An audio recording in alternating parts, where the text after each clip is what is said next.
আসসালামু আলাইকুম বন্ধুরা, কাঁঠাল দিয়ে যে এত মজার পিঠা হয় বন্ধুরা, আগে না বানালে জানতাম না। এত সফট এবং এত মজার অসাধারণ পিঠা বন্ধুরা। এখানে আমি কাঁঠালের রস নিয়েছি বন্ধুরা। কাঁঠালের রসটাকে বন্ধুরা আমি চিপে রসটাকে বন্ধুরা আমি ভালোভাবে জাল দিয়ে একদম ঘন করে নিয়েছি। ঠিক এরকমভাবে ঘন করে নেওয়ার চেষ্টা করবেন। দেখেন চামচ থেকে পড়ছেই না বন্ধুরা, এরকম ঘন করে নেওয়ার চেষ্টা করবেন। তারপর হচ্ছে বন্ধুরা আমি এখানে লবণ দেব এক চামচ লবণ দিয়েছি এবং হাফ কাপ চিনি দেব। আমি আগেই বলেছি বন্ধুরা যে আমি কাঁঠালের রসটাকে খুব জাল দিয়ে নিয়েছি, তাই প্রচুর মিষ্টি হয়েছে কাঁঠালের রসটা। আপনারা আপনাদের চিনিটা কম বেশি দিতে পারেন।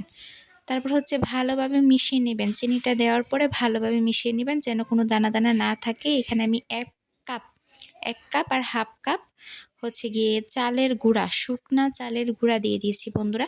আপনাদের চালের গুঁড়াটা যদি ভিজা থাকে তাহলে সেই ক্ষেত্রে হচ্ছে গিয়ে আপনাদের কম বেশি লাগতে পারে, কিন্তু এরকম ব্যাটার তৈরি করবেন। চালের গুঁড়াটা দিয়ে এরকম ব্যাটার তৈরি করবেন এবং হচ্ছে 1 চামচ বেকিং সোডা দিয়ে দিয়েছি। দিয়ে ভালোভাবে মিশিয়ে ঠিক এরকম একটা ব্যাটার তৈরি করে নেবেন। অল্প অল্প করে চালের গুঁড়া দিবেন আর এরকমভাবে ব্যাটার তৈরি করে নেবেন। ভালোভাবে মিশিয়ে নেবেন বন্ধুরা। ঠিক এরকমভাবে করে নেওয়ার চেষ্টা করবেন। তারপরে আমি এখানে ছিদ্রযুক্ত একটা চালনি নিয়েছি। রাইস কুকারের যে চালনিটা থাকে বন্ধুরা, সেটা দিয়ে কিন্তু হয় না, ফাঁপ কম উঠে। এটা দিয়ে কিন্তু ফাঁপ ভালোই উঠে, তাই এরকম চালনি নেবেন। আর এরকম মানে পাতলা সুতি কাপড় নেওয়ার চেষ্টা করবেন। ঠিক এরকম পাতলা, ভারীটা যদি নেন তাহলে কিন্তু হবে না, একদম পাতলা নেওয়ার চেষ্টা করবেন। তারপর হচ্ছে গিয়ে আমি চালনির উপরে বিছিয়ে দেব কাপড়টা। তারপরে এটার মধ্যে আমি ব্যাটার দিয়ে দেব বন্ধুরা। ব্যাটারটা ভালোভাবে দিয়ে একদম ছড়িয়ে দেব। ঠিক এরকমভাবে আমি যেরকমভাবে দেখাচ্ছি অল্প অল্প দিবেন আর এরকমভাবে চামিচ দিয়ে ছড়িয়ে দেবেন। তারপর উপর দিয়ে আমি একটা ভালো ফিনিশিং আনার চেষ্টা করব ভালোভাবে মিশিয়ে। তারপর আমি যে কাপড়টা ছিল সেই কাপড়টা আবার উপর দিয়ে দেব বন্ধুরা। তারপর এই যে দেখেন গরম পানি নিতে হবে। এই দেখেন বাটিতে আমি কতটুকু গরম পানি নিয়েছি, দেখেন বাটির অনেকটা নিচে কিন্তু আমি পানি নিয়েছি বন্ধুরা। পুরোপুরি ভরে পানি নেওয়া যাবে না, একদম কমও নেবেন না, অতিরিক্ত বেশিও নেবেন না, ঠিক এতটুকু রাখার চেষ্টা করবেন। তারপর হচ্ছে বন্ধুরা আমি এই চালনিটা বসিয়ে দেব।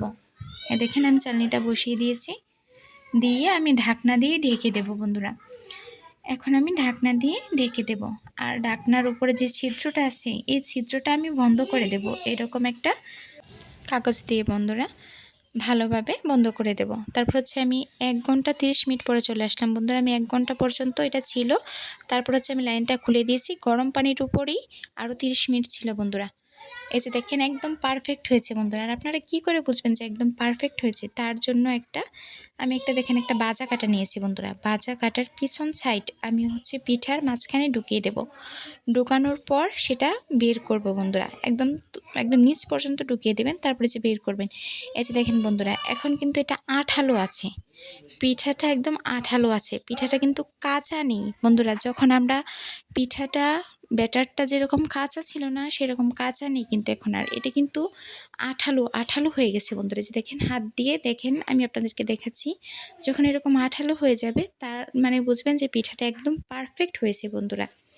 একদম পারফেক্ট সফট, একদম অসাধারণ একটা পিঠা হয়েছে বন্ধুরা।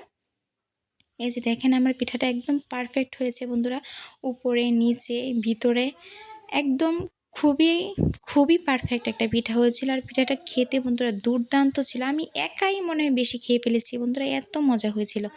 এরকম আরও রেসিপি পেতে অবশ্যই লাইক করবেন, কমেন্ট করবেন এবং আমার চ্যানেলটাকে সাবস্ক্রাইব করে রাখবেন বন্ধুরা। ভালো থাকবেন, সুস্থ থাকবেন, আল্লাহ হাফেজ বন্ধুরা। আর নেক্সট কী ভিডিও চাচ্ছেন অবশ্যই কমেন্টে জানাবেন।